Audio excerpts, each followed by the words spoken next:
ज्ञान YouTube channel में जुड़े हुए सभी सत्संगी जनों एवं प्रबुद्ध श्रोताओं का स्वागत है।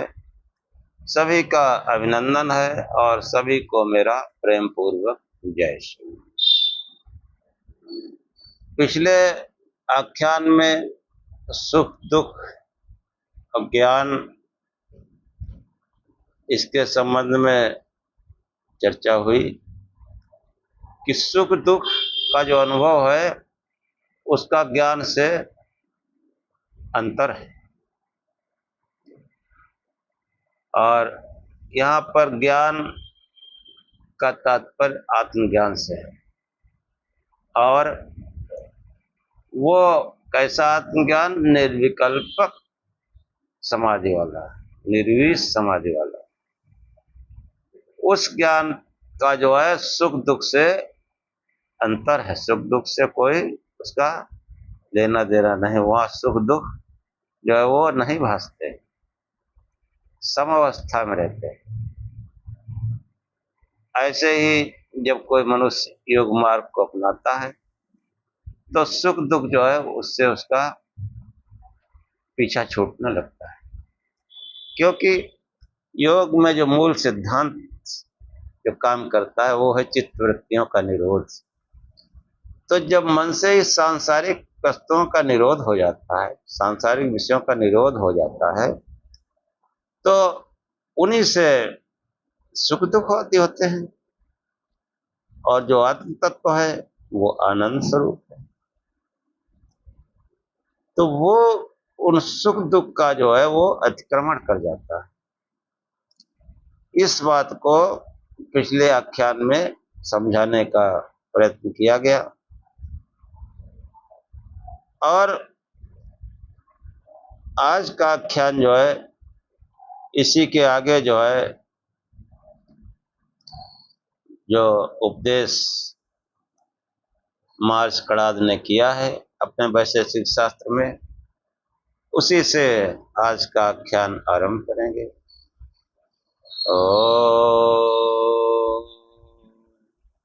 असतो मा सद्गमय तमसो मा ज्योतिर्गमय मृत्योर्मामृतं गमय।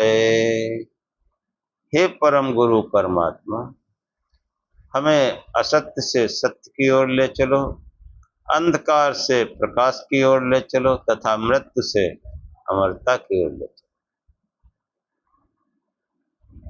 शिष्य जिज्ञासा करता है कि यदि कारण भेद से ज्ञान सुख दुख आदि का परस्पर भेद है तो शरीर के सिर पीठ उदर आदि अंगों का परस्पर भेद नहीं होना चाहिए, क्योंकि इनके कारण अस्थि मांस रुधिर आदि एक हैं।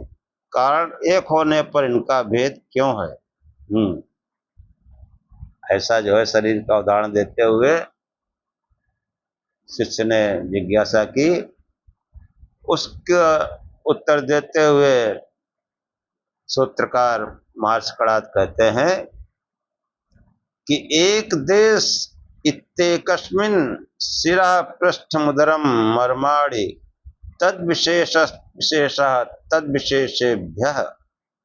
एक देश में अवयव में इस प्रकार एक देह में सिर पीठ उदर पेट मर्म स्थल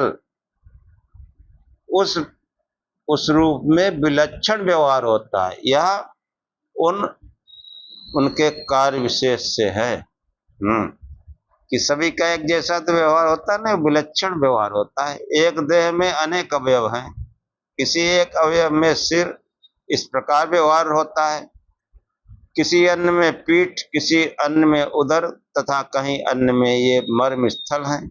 ऐसा व्यवहार होता है। सूत्र में इत पद का सिर आदि प्रत्येक के साथ संबंध है। एक देश इति एकस्मिन् शिरः पृष्ठमुदरं मर्माणि तद्विशेषेभ्यः। तो ये यद्यपि ये सब अवयव मिलाकर एक अवयवी शरीर है, परंतु अपने रूप में ये सब एक दूसरे से भिन्न हैं। इनके इस भेद व विलक्षणता का कारण इनके अपने अपने कारणों का भेद। सिर में जो मांस अस्थि आदि अवयव कारण है, वही अवयव पीठ उदर आदि के कारण नहीं है। सिर के कारण अवयव भिन्न है, पीठ उदर आदि के भिन्न है। यह समझना नितांत अयुक्त है कि शरीर के विभिन्न अंगों के कारण अवयव एक ही अस्थि मांस आदि हैं। जैसे घटपट का भेद उनके कारणभूत अवयवों में के भेद के आधार पर है, इसी प्रकार ये देह में भी विभिन्न अंगों का एक दूसरे से भेद उनके कारण भेद पर आधारित है। तो ये जो है आत्मा के विशेष गुण, ज्ञान, सुख दुख का परस्पर भेद जो है बताया गया। कि आत्मा का जो है सुख दुख और ज्ञान, ये जो है विशेष गुण है। विशेष गुण, ज्ञान जो है वो आत्मा का विशेष गुण है, और सुख दुख का परस्पर भेद जो है, क्योंकि आत्मा विशेष गुण है और सुख दुख जो है वो सामान्य गुण है। सामान्य इसलिए कि वो तो सभी मनुष्यों को होता है सुख दुख। और जो ज्ञान है वो विशेष गुण है। कोई विशेष व्यक्ति, कोई बिरला व्यक्ति जो है वो ज्ञान की ओर चलता है। ज्ञान मतलब आत्मज्ञान की ओर।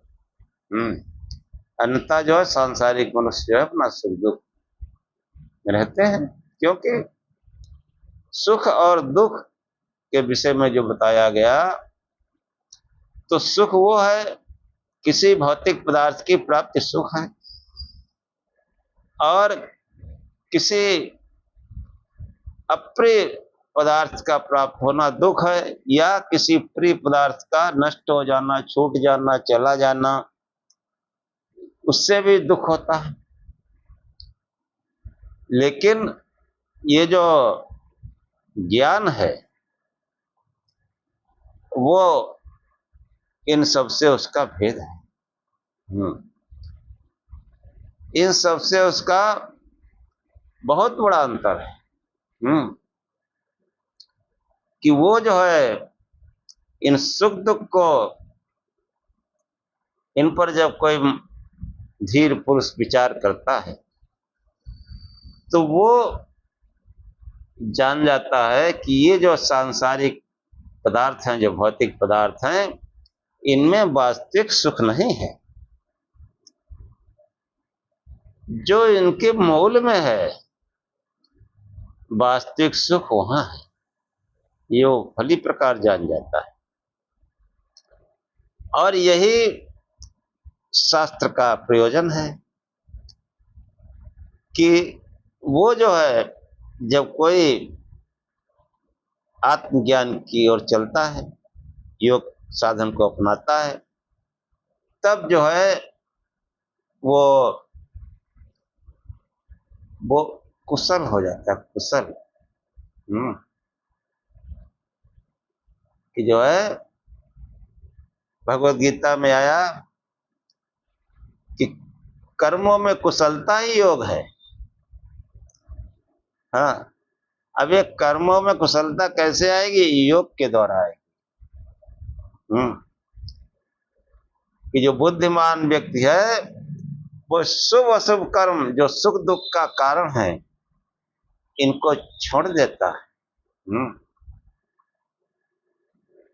कि बुद्धि तो जहाती है वह सुकृत दुष्कृतो तस्माद योगाय युज्यस्व योगा कर्मस कौशलम। दूसरे अध्याय में ये श्लोक आया कि जो बुद्धिमान पुरुष हैं वो शुभ या अशुभ कर्म जो सांसारिक कर्म है उनमें पाप पुण्य पर ज्यादा दिमाग नहीं लगाते। कि बुद्धि तो जहाती है उभय सुकृत दुष्कृत, और सांसारिक कर्मों में उनके जो है वो उनकी उपेक्षा करता है, उनमें अनुरक्त नहीं होता। दोनों प्रकार के उभय सुकृत दुष्कृत, जो सुकृत यानी कि यज्ञ आदि, कुआं बावली आदि, और दुष्कृत मतलब दुष्ट कर्म, किसी को पीड़ा पहुंचाना, चोरी करना, हिंसा करना, इन सब पर जो है वो बुद्धिमान व्यक्ति इन पर जो है ज्यादा चिंतन नहीं करता। और श्री कृष्ण कहते हैं तस्माद योगा युजस्व, इसलिए जो है इन पर ज्यादा विचार शुभ और अशुभ पर न करो, योग करो, योग से जोड़ो अपने को। हाँ, और योग से जुड़ने पर कर्मों में कुशलता आती है। तो योग में जब कर्मों से कुशलता आती है तो वो फिर सुख दुख जो है उसमें वो समभाव रहता है। समभाव, ये समभाव ही तो योग है। समभाव ही योग है। हाँ, समत्व योग कहा गया समभाव। तो ये जो समभाव जो है इसको लाने के लिए योग करना पड़ता है। क्योंकि जो भाव है वो शरीर की रचना में मूल रूप से 17 स्तंभ विद्यमान है। अब ये 17 स्तंभ के बारे में पहले ही बता चुके हैं, फिर थोड़ा सा समझ लीजिए कि जो सतोगुण है वो शुभ कर्मों की ओर प्रेरित करता है, तमोगुण जो है वो अशुभ कर्मों के लिए प्रेरित करता है, और जो रजोगुण है वो स्वयं में कुछ नहीं करता, वो बल प्रदान करता है, चाहे शुभ करे या अशुभ करे उसी के साथ हो लेता है, ये स्वयं में कुछ नहीं करता। तो शुभ और अशुभ दोनों कार्य इस प्रकार चलते रहते हैं, और इन कार्य रूप त्रिगुण को कोई पार करे तो वो जो है वो सुसुप्ति अवस्था है, 17 स्तंभ की साम्य अवस्था, मूल प्रकृति में पहुंचने पर तब योग होता है। वो कैसी अवस्था है? 17 स्तंभ की साम्य अवस्था, साम्य, तीनों गुण साम्य अवस्था में रहते हैं, तो उसमें शुभ और अशुभ कोई कर्म नहीं होता, और उसी को योग माना गया। उसी को योग माना गया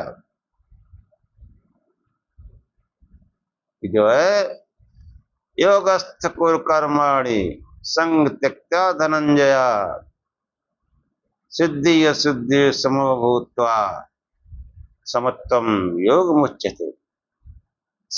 दूसरे अध्याय में ही ये श्लोक भी आया है कि हे अर्जुन, योग में स्थित तू कर्मों को कर, अपने को योग में स्थित जो है कर्मों स्थित करते हुए योग कर। योगस्थ कुरु कर्माणि संग त्यक्ता धनंजया, इस सांसारिक भौतिक पदार्थों में आसक्ति को छोड़ दे, आसक्ति को छोड़ दे। बाकी तो खाना पीना है ही है, घर परिवार व्यवस्था सब करना ही पड़ेगा, लेकिन जो आसक्ति है उसको छोड़ दे। और ये योग की पहचान है कि हमारी सांसारिक वस्तुओं में आसक्ति कम हो रही कि नहीं हो रही, कि हम ऐसे योग करते जा रहे हैं। तो योगस्थ कुरु कर्माणि संग त्यक्त्वा धनंजया सिद्धि असिद्धियो समो भूत्वा, सिद्धि हो असिद्धि हो, हाँ, काम बने काम न बने, दोनों में सम रूप से रहे, इसी को समत्व योग कहते हैं। तो ये समत्व योग जो है वो सुख दुख से परे है, और प्रैक्टिकल में अगर इसको समझना चाहें तो योग का मतलब ध्यान, योग का मतलब ध्यान प्रक्रिया।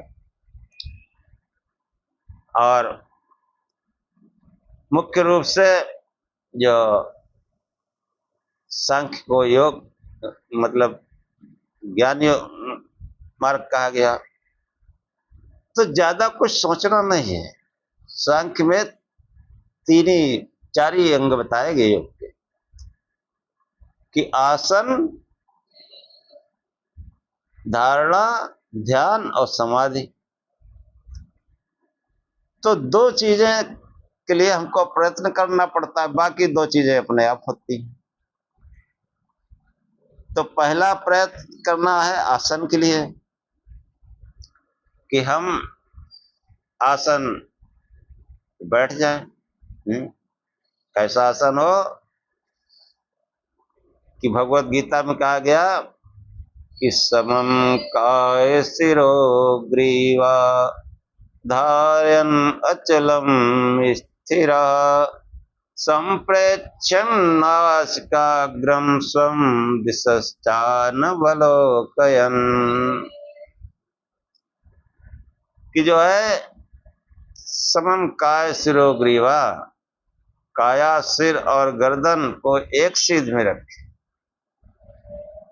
धारयन् अचलम स्थिरा, कोई अचल मतलब हिलने डुलने वाला नहीं, न हिलने डुलने वाला, और स्थिर मतलब देर तक जिसमें बैठा जा सके बिना हिले डुले, और रीढ़ गर्दन जो है और सिर सीधा एक सीध में। हाँ, इसी को जो है सांख्य में कहा गया स्थिर सुखम आसनम। इस सूत्र को जो है सीधे सीधे योग दर्शन में ले लिया गया। पहले सांख्य में था, फिर उससे योग में आया कि जो जिससे सुखपूर्वक देर तक जिस आसन में बैठा जा सके वही आसन। तो आसन कैसा हो कि जो है समम काय शिरो ग्रीवा धारयन् अचलम स्थिरा संप्रेक्षम नासिकाग्रम सम। और फिर कैसे ध्यान करें? नासिका के अग्रभाग पर। ये जो नासिका का अग्रभाग ये है, ये तो पूंछ है। ये जो दोनों भवों के बीच में जो नासिका का अग्रभाग है, यानी आज्ञा चक्र, बुद्धि क्षेत्र, यही हृदय क्षेत्र है। इसमें जो है अपने भाव को स्थापित करें। संप्रेक्ष नासिकाग्रम स्वम, अपने नासिका के अग्रभाग यानी दोनों भावों के बीच में आज्ञा चक्र में जो है अपने भाव को स्थापित करें। दिशश्चानवलोकयन्, किसी दिशा को देखे नहीं, यानी अपने नेत्रों को बंद कर लें। और कैसे ध्यान करें? वो कौन सा स्वरूप है, क्या है? तो आगे कहते हैं कि ज्योतिषामपि तज्ज्योति तमसा परम उच्यते ज्ञान ज्ञेयं ज्ञान गम्यं हृदि सर्वस्य विष्ठितम्। कि इस प्रकार जो आसन में बैठकर आज्ञा चक्र में अपने भाव को स्थापित करके बैठे देर तक, और फिर क्या भाव करें कि वो परमात्मा ज्योत सामप्त ज्योति, वो ज्योतियां का ज्योति कोई महान ज्योति है, यानी प्रकाश स्वरूप से ध्यान करें। और वो हमारे वो हृदयार बिंदे है। अध्यात्म में हृदय यही है। ये तो एक अंग है जो धड़कता है बराबर। वास्तविक जो हृदय है वो यही बुद्धि क्षेत्र है, आज्ञा चक्र है। कि जो है वो ज्योतियों का ज्योति, महान ज्योति है। सूरज, चांद, सितारे, ये जो ज्योतियां हैं ये उसी से प्रकाशित हो रहे हैं। अध्यात्म में समझो जो हमारी पांचों ज्ञान ज्योतियां और मन, हाँ, पांचों ज्ञानेंद्रियां, इनमें जो है ज्ञान प्रकाश उसी आत्मा से होता है, और आत्मा की भी परमात्मा है। तो वो कैसा है? ज्योत सामप्त ज्योति, वो समस्त ज्योतियों का प्रकाशक है। तमसा परम उच्चते, वो अज्ञान और अंधकार से अत्यंत परे है। ज्ञान ज्ञेयम ज्ञान गम्यम, वही जो है जानने योग्य है और उसी को जाना जाता है, उसको तत्व ज्ञान के द्वारा जाना जाता है। कहाँ है वो? हृदय सर्वस्व विष्ठितम, समस्त प्राणियों के हृदय में जो है वो विद्यमान है। इसलिए उसको प्रकाश स्वरूप से ध्यान करें कि वो पहले तो आसान हो गया, इसका अभ्यास करते रहें और आंख मूंद के बैठे तो आज्ञा चक्र में धारणा करें कि वो करोड़ों प्रकाश के समान वाला है, ये धारणा करें। इस धारणा से जो बाहरी चिंतन हटता जाएगा, वो प्रकाश स्वरूप का चिंतन बढ़ता जाएगा और धीरे धीरे प्रकाश स्वरूप प्रकाश जो है उत्पन्न भी होगा। पहले तो हमारी कल्पना में कोई लौकिक प्रकाश, सांसारिक प्रकाश रहता है, लेकिन इसका अभ्यास करते करते धीरे धीरे वो जो है, जो वास्तविक प्रकाश है, अंतर का प्रकाश है, वह उद्भाषित होगा और वहीं से ये समत्व योग प्रारंभ होता है। वहीं से जो है ये सुख दुख में संभाव आता है, हानि लाभ में संभाव आता है, सिद्धि असिद्धि में संभाव आता है। इसके पहले बातें करो, होता नहीं। इस स्थिति में जब आ जाने पर प्रकाश स्वरूप से ध्यान करो, तो ये जो है ये दो काम करने होते हैं, बाकी ध्यान तो फिर अपने आप लगेगा कि हम कोई स्थिर और सुखमय आसन पर बैठ जाएं, रीढ़ सीधी करके, गर्दन सीधी करके, और नासिका के अग्रभाग पर उस प्रकाश स्वरूप का चिंतन करें, उस प्रकाश स्वरूप की धारणा करें। इतना ही काम हमको करना है कि परमात्मा प्रकाश स्वरूप है। हाँ, सभी संत शास्त्र वेद सब प्रकाश स्वरूप बताते हैं। वो जो है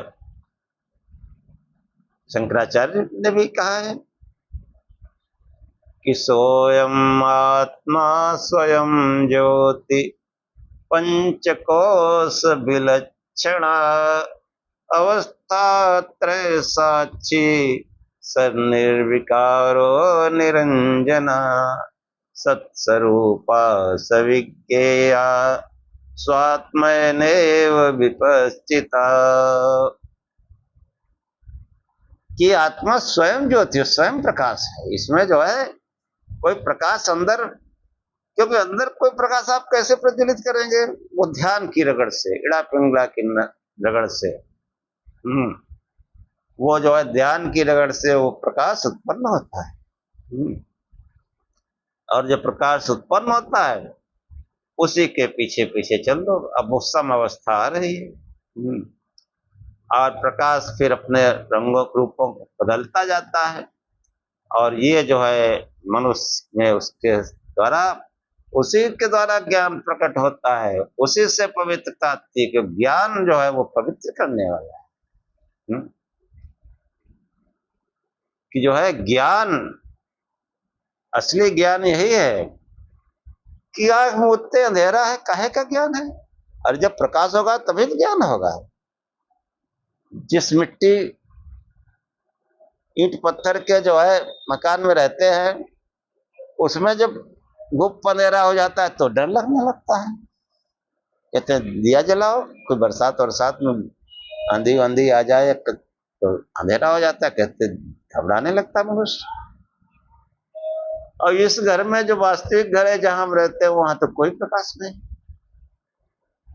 तो जीवन भर मनुष्य डरा डरा रहता है, जीवन भर।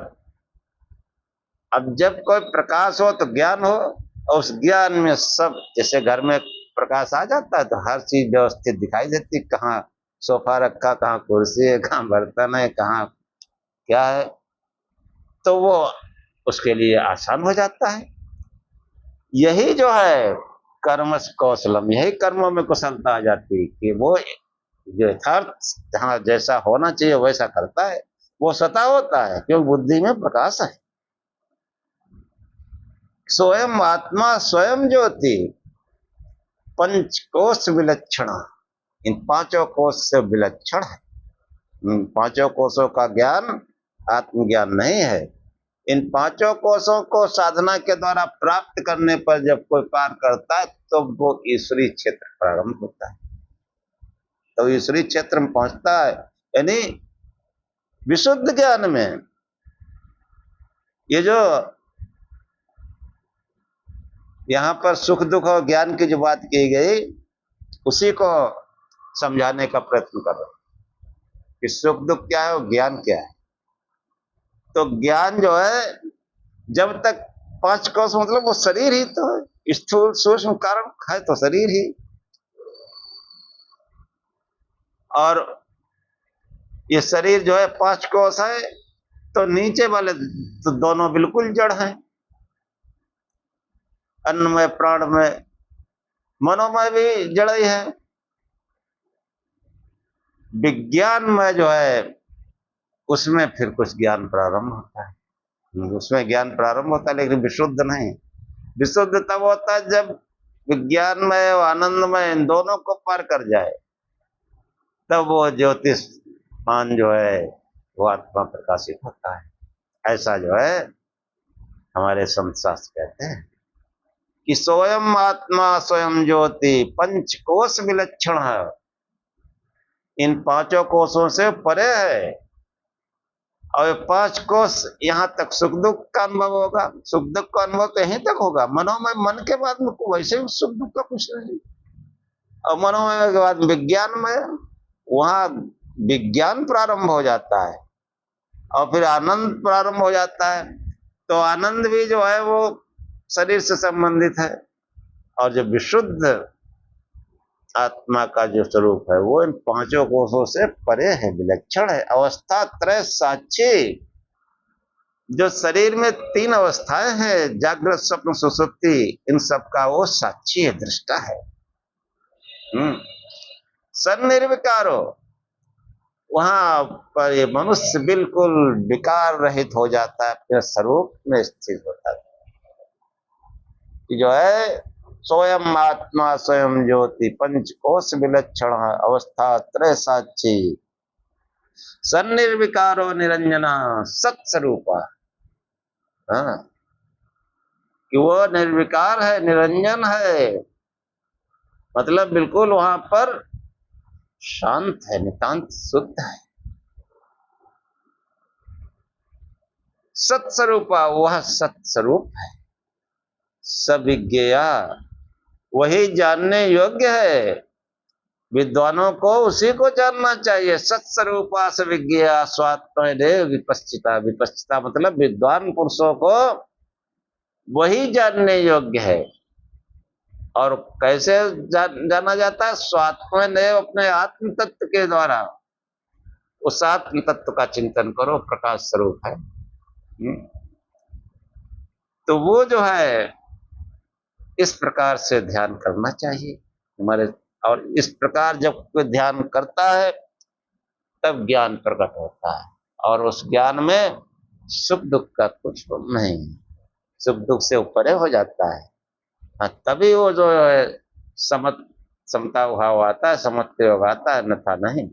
हाँ, हम जब कम से कम 1 घंटे से ऊपर ध्यान करें, ऐसा हमारे आचार्य जी कहा करते थे, और हम प्रयास करते हैं। हाँ, भले लक्ष्य नहीं हासिल किया तो ऐसा भी नहीं कि कुछ नहीं, बहुत कुछ हासिल कर लिया, बहुत कुछ हासिल करना है। आप भी साधना करिए, आपको भी वैसा होगा। और तभी ये जो है वेदों की शास्त्रों की बात समझ में आएगी कि जो सामप्त ज्योति तमसा परम मुच्यते ज्ञान गेयम ज्ञान गम्यम हृदय सर्वस्विष्ट। और परमात्मा कैसा है, क्या है? कि उपद्रष्टा हनुमंता च भर्ता भोक्ता महेश्वरा परमात्मेति चाप्युक्तो देहेस्मिन् पुरुषं परा। ये परमात्मा जो है हमारे हर कर्म का साक्षी होने से उपद्रष्टा है, बहुत समीप से हमको देख रहा है। इसलिए जो है इस बात को हमेशा याद रखो। हाँ, कि मन में भी अगर कोई अशुभ विचार आएगा तो वो तो नोट हो गया। अब उसका फल भुगतना जरूर है, और कोई शुभ विचार है उसका भी फल मिलना है। अशुभ विचार का दंड मिलेगा तो शुभ विचार का जो है वो पुरस्कार मिलेगा। लेकिन वो जो है नियामक है, वो जो है हमारे कर्मों का जो फल देता हमको, उपद्रष्टा है, बहुत समीप से देख रहा है। अनुमंता च, और हमको यथार्थ सम्मत देने वाला होने से अनुमंता है। अपने अंतर में झांक के देखें, बहुत से काम ऐसे हैं जो इनको अंतर स्वीकार नहीं करता है, मत करो, लेकिन हम करते हैं। तम के प्रभाव में जो नहीं करना चाहते वो भी कर जाते हैं। उपद्रष्टा हनुमंता च भर्ता भोक्ता महेश्वरा, जीव रूप से वो भोक्ता है, और महेश्वर, ईश्वरों का भी ईश्वर होने से वो महेश्वर है। जो हमारे ऋषि मुनि महापुरुष हुए, जो संसार में ईश्वर की तरह जिनका इनको समझा गया, उन ईश्वरों को का भी ईश्वर होने से वो महेश्वर है। वो महेश्वर जो है परमात्मा चाकित, तो उसको परमात्मा कहा गया। महेश्वर मतलब भगवान शिव, उन्हीं को महेश्वर कहा जाता है, अन्य किसी को नहीं। उपद्रष्टा हनुमंता च भर्ता भोक्ता महेश्वरा परमात्मे चापितो देहेस्मिन् पुरुषं पराओ। परम पुरुष, जो परम पुरुष जिसको सांख्य में बताया गया, ईश्वर उस देह में भी स्थित है। वो यहीं पर स्थित है, इस आज्ञा चक्र। बड़ी विडंबना है, वो इतना नजदीक होते हुए भी हम उसको नहीं देख पाते, क्योंकि हम तो बाहर के सब ज्ञान बाहर ही कर रहे हैं, अंदर जाने नहीं चाहते। वो तो भगवान की दया है कि शाम को वो गिरा देता है बिस्तर पर, अंदर चले जाते हैं, वरना पगला जाए आदमी। और यही अपने प्रयास से जो है योग किया जाए चित्तवृत्तियों का निरोध करके, तो ये दो चीजें बस करनी है कि आसन सिद्ध करो, और आसन सिद्ध होने का यही उपाय है। हाँ, सभी संत शास्त्र एक ही बात कहते हैं, हमारे समझने में फर्क है, कोई उनके ज्ञान में फर्क नहीं, सभी एक जैसी बात है कि जो है आसन मारो और प्रकाश स्वरूप से ध्यान करो। इतने से ही जो है दो काम करेंगे तो वो ध्यान भी लगने लगेगा और समाधि की अवस्था भी आ जाएगी। सभी संत शास्त्र की बात कहते हैं कि जो है धारणा मतलब देश बंधस चित्तस्य धारणा, कि जिस देश में चित्त को लगाया जाए वहीं बंधा रहे, वो इधर उधर न भगे, उस प्रकार स्वरूप में ही लगा है। तो ये आसन की सिद्धि जहां होती तो वो शुरू हो जाता है। क्यों? आसन के बारे में, आसन सिद्धि कैसे होगी? ये तो ठीक है, स्थिर सुखम आसन में बैठ गए, ये आसन सिद्ध होता है कि प्रयत्न शैथिल्यान अनंत समापतिभ्याम, कि जो है प्रयत्नों की शिथिलता से और उस अनंत में अपने मन को जोड़ने, अनंत मतलब परमात्मा में उस प्रकाश स्वरूप में मन जोड़ने से। और प्रयत्नों की शिथिलता कैसे? कि पहले तो रीढ़ सीधी कर लें, शरीर में कोई अकड़न जकड़न न हो, हिले डुले नहीं, ये स्थूल प्रयत्न है। और एक मानसिक प्रयत्न है कि तमाम सांसारिक विचार आते हैं उनको शिथिल करो। और ये कैसे शिथिल होंगे? उस अनंत परमात्मा में उस प्रकाश स्वरूप के चिंतन से ही सब प्रयत्नशील हो जाते हैं। और फिर ध्यान जब लगने लगता है, फिर वो आसन सिद्ध होता है, तभी ध्यान लगता है। ध्यान लगने लगता है।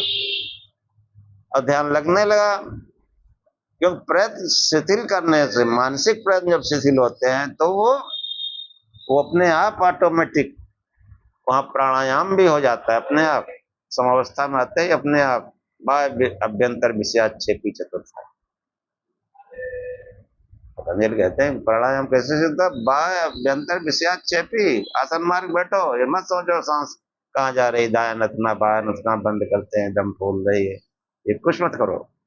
सिर्फ आसन मार्ग रीढ़ सीधी करके बैठे रहो। ये चौथे प्रकार का प्राणायाम सिद्ध हो जाता है। और प्राणायाम सिद्ध होने पर ही पता चल जाता है कि ततो क्षीयते प्रकाश आवरणम, प्रकाश में जो पर्दा है हमारे सांसारिक विचारों का, चित्त वृत्तियों का, वो जो है क्षीण हो जाता है और प्रकाश दिखता है। ये प्राणायाम सिद्ध होने का वो जो है वो है।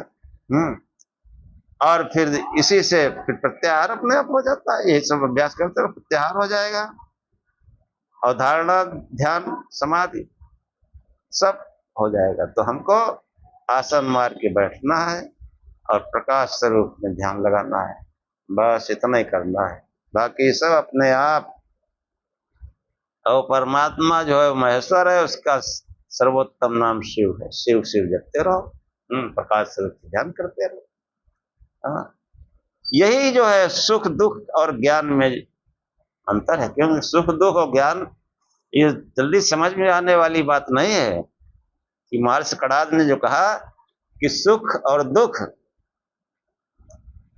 ये जो है ज्ञान इनके अंतर है। सुख दुख की अवस्था को पार करने पर ज्ञान उत्पन्न होता है, ये बिना योग के नहीं हो सकता।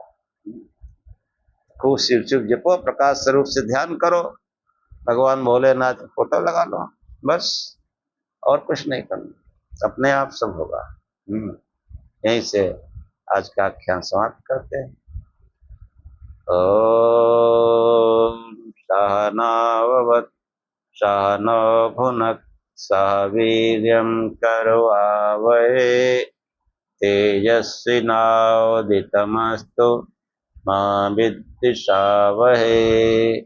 ओम शांति शांति शांति। हे परमात्मा, हम दोनों श्रोता और वक्ता की साथ साथ रक्षा करें, साथ साथ पालना करें। हम दोनों साथ साथ मिलकर बल को बढ़ावें, पराक्रम करें। हमारा पढ़ा पढ़ाया एक साथ तेजस्ता को प्राप्त करें, हम आपस में द्वेष न करें। हे परमात्मा, हम दोनों को त्रिविध शांति प्राप्त हो।